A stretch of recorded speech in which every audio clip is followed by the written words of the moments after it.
सवाल था कि दीवान साहब कब वो दिन आएगा जिस दिन मेरी खुद की गाड़ी होगी। मुझे वो दिन मेरी जिंदगी का एक सबसे बेहतरीन दिन होगा जिस दिन मैं गाड़ी में बैठे हुए, आप कार चला रहे हैं, ड्राइव कर रहे होंगे और मैं मस्त सी साड़ी पहन के, काला चश्मा लगा के,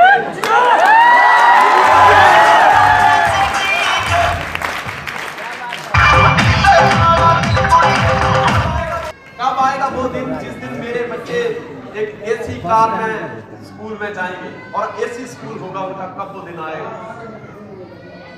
कब वो दिन आएगा कि जिस दिन मैं शॉपिंग करने जाऊं तो ये ना देखना पड़े कि सारे पैसे खर्च ना हो। यार ये मेरे लायक नहीं है, ये अच्छी तो है लेकिन मेरी हैसियत नहीं है। कब वो दिन आएगा जिस दिन मैं मन चाही शॉपिंग कर पाऊं। अगर मैं 10,000 की साड़ी को रिजेक्ट करूं तो मैं ना रोऊं, साड़ी रोने लग जाए कि नहीं मैडम तेरे साथ ही जाना है।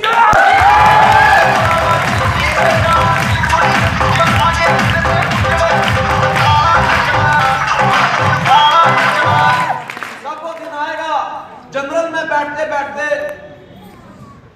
अभी थक गए हैं हम लोग। कब वो दिन आएगा जिस दिन हम एसी में बैठते हैं? कब वो दिन आएगा जिस दिन हम फ्लाइट में बैठ के इस देश की, इस दुनिया की सैर करेंगे? मैंने कहा और कुछ है? कहती बस इतना ही काफी है। इसमें से अगर एक चीज भी आपने पूरी कर दी, दूसरी मैं पूरी करवा दूंगी। दोस्तों, चादर का सिर्फ एक धागा खींचने की जरूरत होती है, उसके बाद चादर अपने आप उधड़ जाती है। ऐसे ही है, अपने सपनों की लिस्ट बनाने के बाद एक सपने को पूरा करने की जरूरत होती है, दूसरा ऑटोमेटिक पूरे होने की जरूरत है।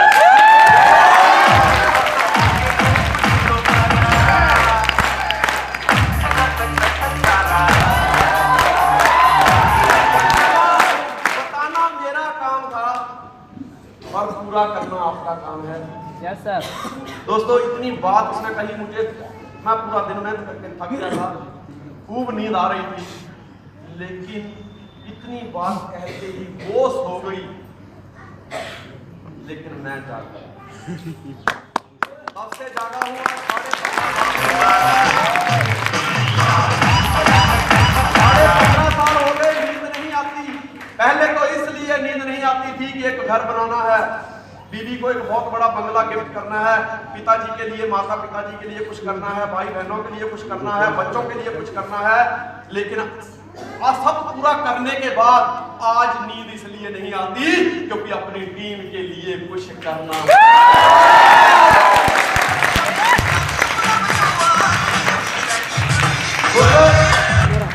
रात के 2-2:15 बजे का टाइम था। मैंने भगवान से प्रार्थना करी, वो तो सो गई, मैं जाग गया।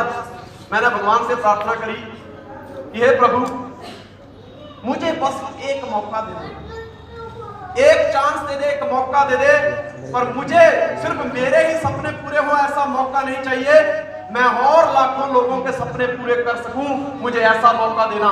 और दोस्त, 3 महीने बाद मेरी वाइफ ने मुझे जूस ऑफ का प्लान किया।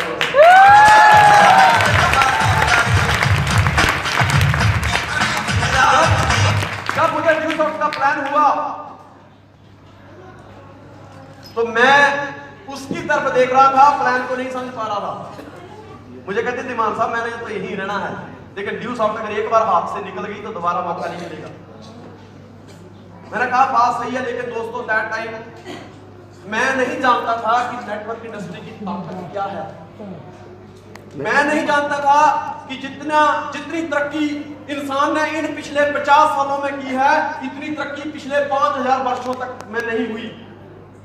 आज जितने करोड़पति पैदा हो रहे हैं, हर 5वां करोड़पति डायरेक्ट सेलिंग से आ रहा है, नेटवर्क इंडस्ट्री से आ रहा है। मुझे पता नहीं था, बट मेरा विजन क्लियर किया था। उस टाइम मुझे इतना ही पता था कि गाड़ी का इंजन कैसे ठीक होता है, मुझे इतना ही पता था कि गाड़ी के पावरफुल ब्रेक कैसे बनते हैं, क्लच कैसे ठीक होता है, गाड़ी का गियर कैसे बनता है। गाड़ी का पुर्जा मेरी आंखें बंद करके तुम लेके आओ, पुर्जा मेरे सामने, मेरी गाड़ी का कर दो आप, मेरे सामने, मेरी आंखों के सामने एक अलग अलग पुर्जे कर दो और हमें कहो हम एक दिन में पूरी गाड़ी ज्वाइन कर दें।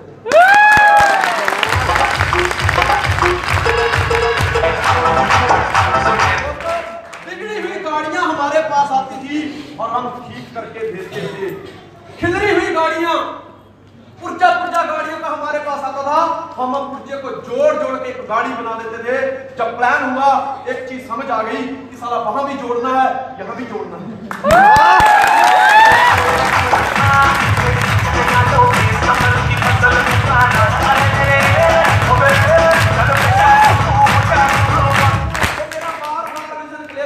लेकिन मैं समझ पा रहा था, मैं उसको बार बार कह रहा था नहीं मेरा काम अच्छा है, क्योंकि मैं उसको पहले से करते आ रहा हूँ। मेरे खानदान में नेटवर्किंग का N, MLM का M, डायरेक्ट सेलिंग का D कोई नहीं जानता था।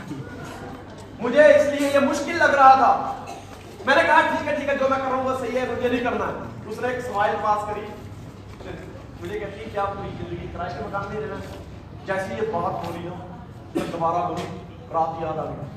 कब वो घर आएगा, कब वो गाड़ी आएगी, कब हम बड़े स्कूल पे जाएंगे, बच्चे कब अच्छे स्कूल में जाएंगे।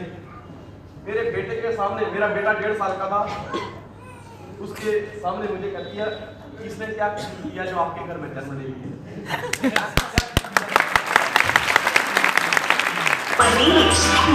मैं आपकी पत्नी तो बन गई, लेकिन बाप आप तब बने हैं जब ये आया, जब इस शख्स ने छोटे से बच्चे के आने से आपको इतना बड़ा लेवल मिल गया कि आप एक पति के साथ साथ एक बाप भी बन गए हैं। जब इसने छोटे से बच्चे ने इतना बड़ा तोहफा दे दिया आपको, तो आप क्या एक गरीबी तोहफा करेंगे अपने बच्चे को?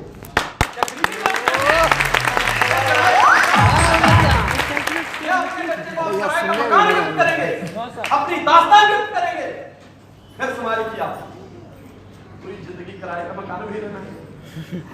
मैं सोचने में मजबूर हो गया। मुझे कहा तुम सर एक बात कहूं। मैंने कहा बोलो। कहती मैं हंसती हुई कैसे लगती हूँ? बहुत अच्छी लगती है। कहती है मेरी बात मान लो, मुझे 10,000 रुपया दे दो, मुझे डिस्काउंट देंगे। आप अपने नाम से करो, मुझे खुशी होगी। हमारे जिस्म 2 है, रूह 1 है। मैं चाहती हूँ आप ही ज्वाइन करो, पर 10,000 रुपया जरूर, क्योंकि आप ज्वाइन करेंगे मुझे बहुत खुशी होगी। मैंने उसकी हंसी की तरफ देखा, मैंने कहा डार्लिंग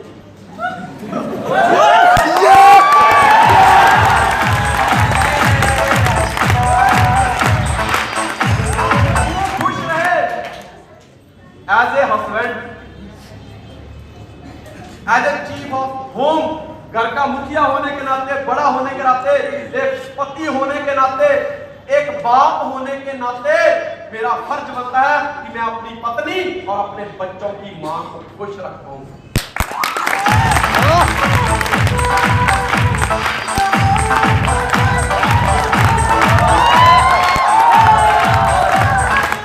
और उसके लिए एक बात तो क्या, अगर 10 बार भी ज्वाइन करना पड़े, अगर खुद को गिरवी रख के भी ज्वाइन करना पड़े तो मैं करूंगा।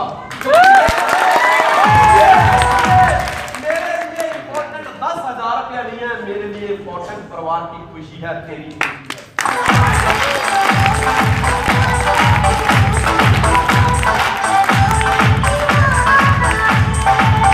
और दोस्त हमने सिस्टम ज्वाइन कर लिया। ज्वाइन करने के बाद पहला प्लान मैंने अपनी मम्मी जी को किया। ऐसे नहीं थे, सिस्टम ज्वाइन किया, 500 रुपया देकर रजिस्ट्रेशन करा दिया और मुझे अपने ने कहा 3 दिन का टाइम है आपके पास। अगर 3 दिन के अंदर आपने पैसे नहीं दिए तो पैसे भूल जाना। मुझे लगा मेरा 500 चला जाएगा। मैंने कहा टेंशन मत लो। अब मैं ऐसे इंसान को ढूंढ रहा हूं जो बेशक ज्वाइन करे या ना करे, लेकिन मेरे पैसे डाल। मैंने मम्मी को कुछ पैसे दिए थे। रात के करीब 8:30-9 बजे का टाइम, हिमाचल में 8:30-9 बजे, मतलब यहाँ की 11-12 कह लो, इतना अंधेरा हो जाता है घना। मैंने 8:30-9 बजे मम्मी को रात को प्लान किया, मम्मी के बेडरूम में। डैडी जी पूरा दिन मेहनत करके सोए थे। मैं प्लान कर रहा हूँ, mummy HTML, digital, Photoshop, VB, Excel, PowerPoint, Java, Bluetooth, Oracle, MS Office, मतलब कंप्यूटर के बारे में बता रहा हूँ। C++, C#, विंडोज, इनके बारे में बता रहा हूँ। मम्मी कहती बेटा आगे बोलना आगे। मैंने कहा बस ये एजुकेशन है, तुमने पढ़ना है, हमने पढ़ना है, और हमने लोगों को कहना है, 2 लोगों को कि तुम भी पढ़ो, उनको गाइड करना है, रास्ता बताना है। सिर्फ कॉलेज या यूनिवर्सिटी या स्कूल या ट्यूशन क्लासेस ही चेंज करनी है कि यहाँ पे आगे पढ़ो और यहाँ पे पढ़ोगे तो तुम साथ में कमाओगे, पढ़ोगे तो आगे बढ़ोगे। यहाँ सपोर्ट सिस्टम बहुत अच्छा है, बहुत हेल्प मिलती है। और जैसे ही हमारे द्वारा रेफर किए गए 3 लोग हमारे सिस्टम में आते हैं तो हमें 2000 रुपए का इंसेंटिव मिलता है, प्लस 6 पे 3500, 50 पे 30,000 मिलता है। 30,000 ऐसे बोला मैंने, मम्मी कहती बेटा धीरे बोलो, पापा ने मेहनत किया पूरा दिन, थके हुए हैं, अगर उठ गए डिस्टर्ब हो गए तो तुझे भी गालियां पड़ेंगी, मुझे भी पड़ेगी। और दोस्तों एक्साइटमेंट बढ़ती जा रही थी। मैंने बड़ी कोशिश करी कि मैं धीरे बोलूं, लेकिन ये सिस्टम की पावर है जो बंद आवाजों को भी बुलंद कर देती है।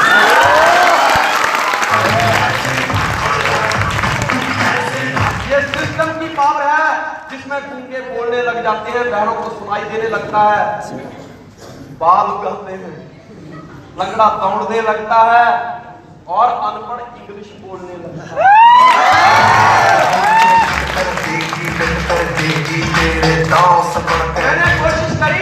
मैंने कोशिश करी कि मैं फटाफट प्लान कर दूं।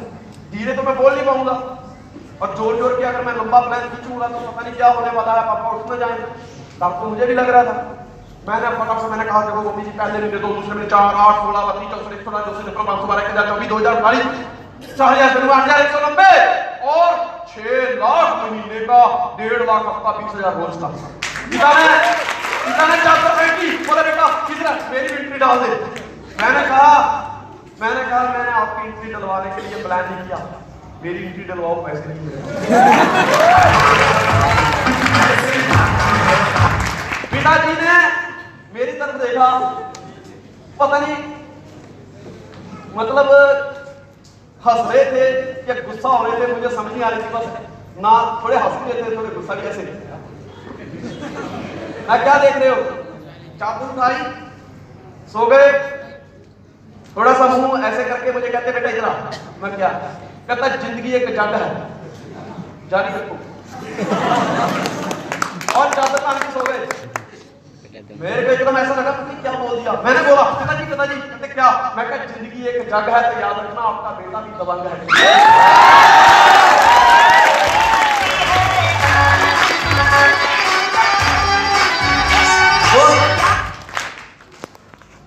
'मम्मी ने प्लान देखा, मम्मी को मुझे पता नहीं समझ आया कुछ नहीं आया। मम्मी ने फटाफट अलमारी खोली, 5,000 रुपये जो मैंने दिया था मम्मी ने फटाफट बता दिया, बोले ले बेटा और इस काम को तुम जरूर करना। मैंने कहा मुझे समझ नहीं आई कि आपको क्या समझ आया इसमें।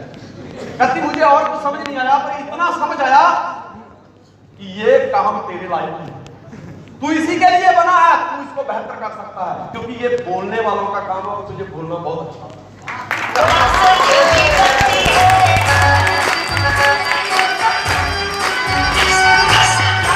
5,000 मैंने लिया, 500 की मैंने रजिस्ट्रेशन करवा दी थी, 5500 क्लियर हो गया। अब 4,500 और चाहिए था। 3,000 मेरी जेब में पड़ा था, 4,500 मेरी वाइफ की जेब में पड़ा था और टिकटें मेरी आने की रिटर्न थी। मैंने फटाफट उसमें से पैसे निकाले, सेटिंग करी और पैसे हमने ज्वाइन कर लिया दोस्तों सिस्टम को। जब मार्केट में गए, हमें तो पहले बताया था कि पहले 3 पे 2,002 लोगों को ज्वाइन करवाना है। मेरे दिमाग में तुरंत आने शुरू हो गया, 2 मतलब वो मतलब ला, मेरे पास 20 लोग आ गए, कोई बात नहीं, मैं खरीद दूंगा, स्पिलओवर का सिस्टम भी अलग नीचे करवा दूंगा, हेल्प कर दूंगा लोगों की, बहुत बढ़िया। लेकिन दोस्तों सच्चाई ये है कि जब मैं मार्केट में गया, मेरी 70 लोगों की लिस्ट थी जिनके ऊपर मैं फुल्ली कॉन्फिडेंट था, फुल्ली कॉन्फिडेंट। मेरे दोस्त थे, मेरे पड़ोसी थे, मेरे रिश्तेदार थे, मेरे जिगरी यार थे। मैं फुल्ली कॉन्फिडेंट था कि सिस्टम में एक वीकनेस है कि सिर्फ 2 लोगों को ज्वाइन करवाना है, लेकिन मेरी तो 70 लोगों की लिस्ट है, मैं इनको कहां से ज्वाइन करवाऊंगा। मेरा अपना इनके साथ सवाल था कि सर इनका मैं क्या करूंगा। कहता टेंशन मत ले, नीचे स्पिलओवर है, हेल्प करना, help others that you succeed. जैसे कि मिस्टर डीएल कीमान ने कल बताया था कि मिस्टर जे पॉल गेटी का 5वां प्रिंसिपल यही है, वो यही कहते हैं कि अगर आप जिंदगी में तरक्की करना चाहते हो तो लोगों की हेल्प करो। 6ठा प्रिंसिपल है, लोगों की हेल्प करो और आगे बढ़ जाओ। संसार में लोग अक्सर क्या करते हैं, कहते हैं बड़ी मछली को अगर जिंदा रहना है तो छोटी को खा जाए। अगर तरक्की करनी है तो लोगों के सिर के ऊपर पैर रख के आगे बढ़ जाओ, लेकिन ये सिस्टम दुनिया से डिफरेंट है। कहता जरूरी नहीं किसी के सिर पे ऊपर पैर रख के तरक्की करनी है। ये सिस्टम ये सिखाता है कि किसी को आगे लेकर भी आप तरक्की कर सकते हैं, किसी की कामयाबी में भी आपकी कामयाबी हो सकती है। दोस्त मार्केट में गया, 70 लोगों की लिस्ट थी, प्लान दिखाने स्टार्ट किया, हर आदमी को 10-10 बार प्लान दिखाया, लेकिन रिजल्ट आए 0, कोई नहीं आया। मेरी अपलाइन ने मुझे कहा, मैंने अपलाइन से कहा कि सर मुझे बताओ, मैंने अपने रिश्तेदारों दोस्तों को सबको बताया, लेकिन कोई आता नहीं। कहते संजय धीमान, रिश्तेदारों के दम पे बिजनेस नहीं चलता, बिजनेस अपने दम पे चलता है। ये वफादारों का बिजनेस है, वफादारों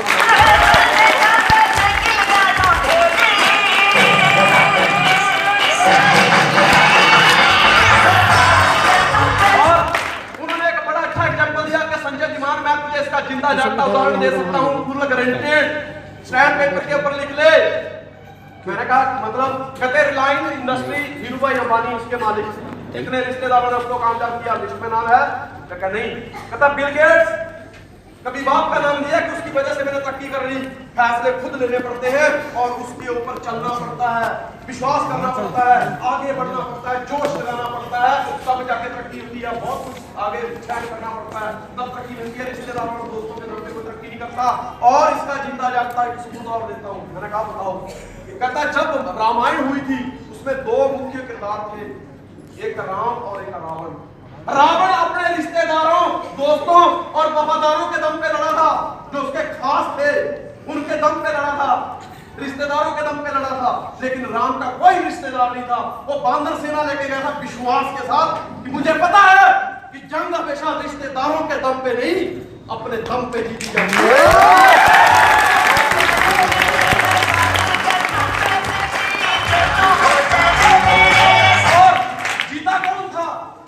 उसकी ही नगरी नारे पिटने का मजा ही तब है जब तुम उसके घर में ठोक के आओ उसको। और राम ने वही काम किया था, रावण के ही घर में ठोका था उसको, अकेले को उसके पूरे परिवार को किया ज्यादा भरोसा अपने रिश्तेदारों पे था। इसलिए इतिहास हुआ है कि कामयाबी कभी भी दोस्तों रिश्तेदारों के दम पे नहीं मिलती। जो भी शख्स कामयाब हुआ है अपने दम पे कामयाब हुआ है।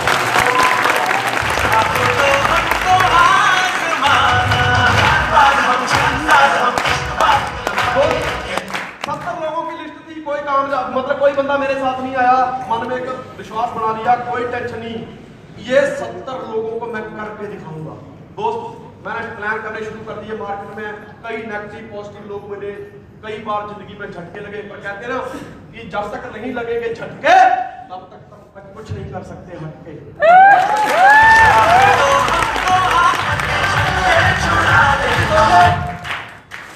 एक चीज याद रखना कि जब ठोकर लगती है ना तो दुनिया की संसारिक वस्तुएं टूट जाती हैं, लेकिन इंसान ही है जिसको बादामों से ज्यादा पकड़ ठोकरें खाते आती है। बादाम तो आदमी की हैसियत के ऊपर होता है, कभी अमीर खाता है, कोई किसी के रिश्तेदार में कोई अमीर होता है वो दान कर जाता है, मतलब बादाम लेने की सबकी कैपेसिटी नहीं होती। लेकिन ठोकरें किसी के साथ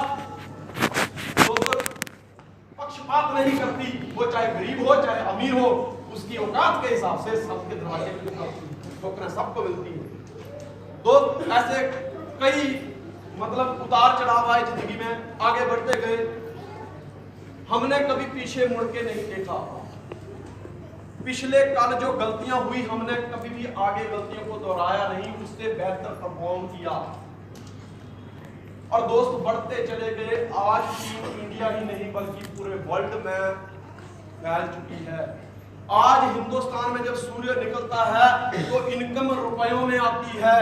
जब हिंदुस्तान के बाहर जहां सूर्य छिप जाता है वहां सूर्य निकलता है, रात को इनकम डॉलर में कन्वर्ट हो जाती है। यह है इस सिस्टम की ब्यूटी। हम कुछ ना भी करें, हम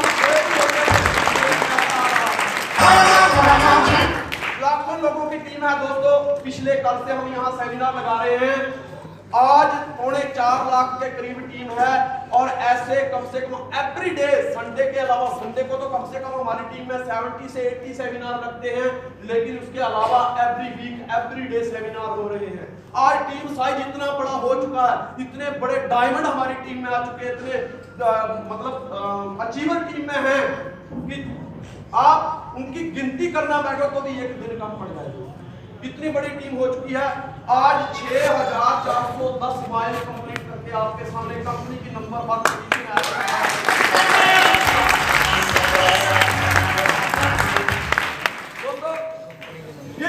भी हुआ उस परमात्मा की वजह हुआ, सिस्टम की बदौलत, ग्रेट ऑफलाइन की बदौलत, आप लोगों की मेहनत और परफॉर्म की बदौलत हुआ। पोजीशन मायने नहीं रखती। आई एम ए सफायर, ये पोजीशन से अगर मुझे आप जानते हो तो आप गलत जानते हो।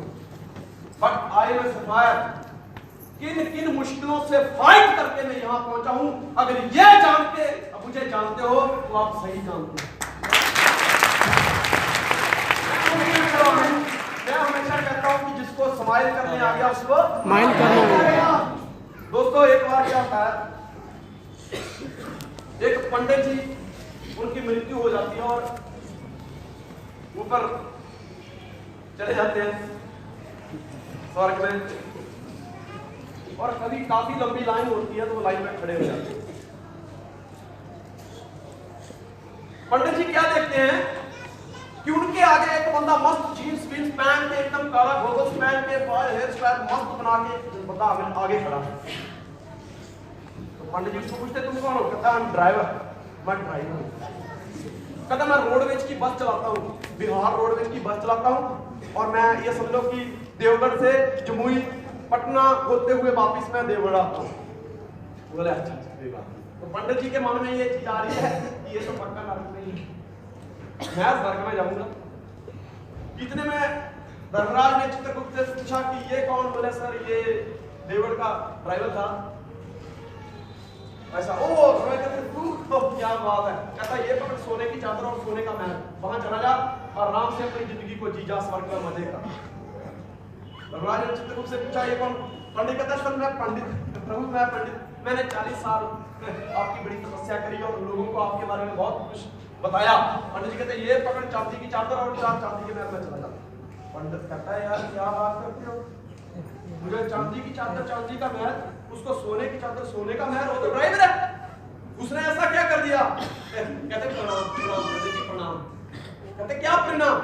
कहते देख जब तू लोगों को भगवान के बारे में बताता था तो लोग बासियां लेते रहते थे और सोते थे, लेकिन जब ये गाड़ी भगाता था तो सबको मेरी याद आती है, प्रभु ख्याल रखना।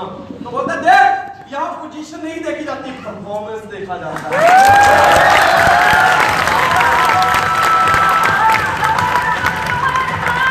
तो जितना बड़ा लेवल उतना ज्यादा responsibility, big level big responsibility. क्योंकि एक बात होती है जब हम छोटे होते हैं तो हम एक बच्चे होते हैं, हमारा हमारे लेवल कौन सा लगा होता है? बच्चे। तो हमारी सारी रिस्पॉन्सिबिलिटी कौन लेता है? हमारे माँ बाप।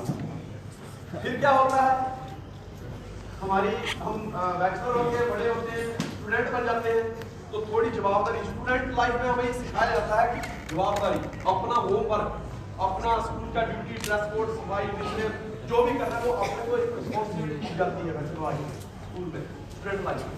फिर उसके बाद हमें हमारी शादी कर दी जाती है, तो हम उस टाइम एक लेवल और बढ़ जाता है, कौन सा? पति। पर एक शादी करने से सिर्फ एक लेवल नहीं लगता, शादी एक ही करते हो आप, लेकिन किसी के आप पति बनते हो, किसी के आप जीजा बनते हो, किसी के आप दामाद बनते हो, होता है ना? तो दोस्त फिर क्या होता है, आपका लेवल बढ़ जाता है तो थोड़ी जवाबदारी बढ़ जाती है। फिर आपके घर में अगर कोई, हमारे घर में मान लो बच्चा आया तो उसके बाद वो बाप बन जाता है तो जवाबदारी और बढ़ जाती है। फिर किसी दिन जब उसके बच्चे की शादी कर देता है फिर ससुर बन जाता है, दादा बन जाता है, तो जवाबदारी और बढ़ जाती है। दोस्तों ऐसे जैसे जैसे लेवल बढ़ता चला जाता है जवाबदारियां बढ़ती चली जाती है। और देखना जितना आराम आजकल जवान लोग करने के, बूढ़े लोग बेचारे इतना आराम नहीं कर पाते, वो अपनी हैसियत के हिसाब से कोई दुआ करने में लगा हुआ है, भगवान कुछ ना कुछ कोई ना कोई तरीके कर रहा है कि मेरे बच्चों पे लोड ना आए, मैं कुछ इस संसार में अपने बच्चों के लिए करके जाऊं, क्योंकि बिग रिस्पॉन्सिबिलिटी लेवल नहीं तो कोई रिस्पॉन्सिबिलिटी, ठीक है ना। तो कल हम बात कर रहे थे कि मिस्टर गौरव के साथ हमने कल का सफर तय करने शुरू किया था। मिस्टर गौरव मतलब मैं, मिस्टर गौरव मतलब